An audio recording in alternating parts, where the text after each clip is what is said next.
गुरु भगवान को नमन है। अपने आप को छोड़कर बाकी जगत के जितने भी पदार्थ हैं, वे पदार्थ क्या आपके अधीन हैं? वे आपके अधीन नहीं हैं। वे स्वयं सत्य हैं। उनके चतुष्टय में उनका परिणमन होता रहता है। वे तो आपके अधीन हो ही नहीं सकते।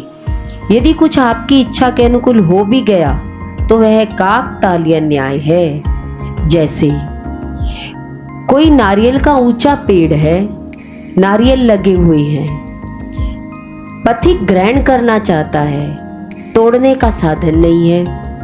इतने में एक कौवा नारियल के पेड़ पर से उड़ता है। उसके उड़ते ही नारियल नीचे गिर पड़ा तो वह ऐसा सोचता है कि कौवे ने नारियल को गिराया। अरे वह तो अपने आप से गिर गया है, कौवे के गिराने से नहीं गिरा है। एक दफा अगर ऐसा समय आ गया तो बार बार नहीं आता।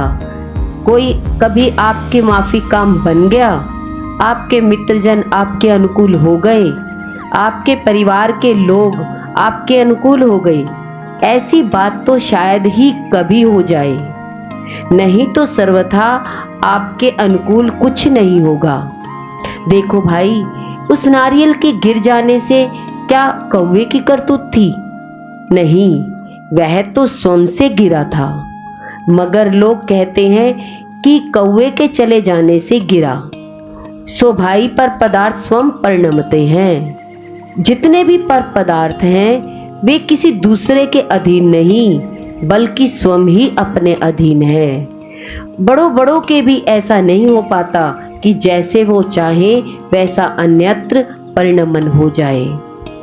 जिन लड़कों बच्चों से तुम प्रेम करते हो वे आज्ञाकारी भी हैं, फिर भी वे अपने विषय कसायों के लिए दुखी रहते हैं। वे अपने स्वार्थ के लिए आज्ञाकारी बने हुए हैं। वे मेरे अधीन नहीं है। भाई, कोई किसी के अधीन नहीं है, वे स्वयं ही परिणमते हैं।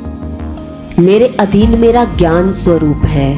मैं अपने ज्ञान स्वरूप को जानूं तो मेरी रुकावट करने वाला कोई नहीं है। हम ही स्वयं विषय कसायों में पढ़कर अपने ज्ञान में रुकावट पैदा करते हैं। बाहरी पदार्थों में पढ़ने से ज्ञान की रुकावट होती है। कभी किसी चीज की इच्छा हो जाए कि अमुक चीज खा ले, अमुक चीज खा ले, न जाने कोई विघन आ जाए, वह चीज कहीं ना मिले। भाई, पर पदार्थों के संयोग में नाना विघन आते हैं। भैया, मेरे काम में दूसरे पदार्थ कोई बाधा नहीं डाल सकते हैं। हम स्वयं अपने कामों में बाधा डाल लेते हैं। जैसे बाएं वाला पुरुष खुद ही खटिया से उठकर बाहर को भागता है, इसी तरह विषय कसायों की वेदना से हटकर बाहर में भागते हैं। बाहर के उपयोग से ही विषय कसाय बन गए और दूसरी बात है ही नहीं। अरे तू तो अत्यंत स्वाधीन है। तू अपने ज्ञान स्वरूप का अनुभव तो कर। लोक के व्यवहार की सारी बातें पराधीन है। तू अपने ज्ञान स्वरूप का अनुभव तो कर। लोक के व्यवहार की सारी बातें पराधीन है। स्वाधीन तो केवल अपने ज्ञान स्वरूप का अनुभव है। लेकिन देखो, जो स्वाधीन बात है, सरल बात है, निर्विकल्प बात है, उसकी ओर तो दृष्टि ही नहीं जाती। जो पराधीन है, दुर्गम है, जिनमें विघन ही भरे रहते हैं, ऐसे बाह्य पदार्थों के संयोग के लिए कमर कसे हैं। भैया, अपने को ज्ञान आनंद में स्वयं सर्व वैभव संपन्न समझकर बाह्य पदार्थों को उपयोग में न लाकर अपने आप में ही विश्राम पाकर अपने में अपने लिए अपने आप स्वयं सुखी हो जाऊं।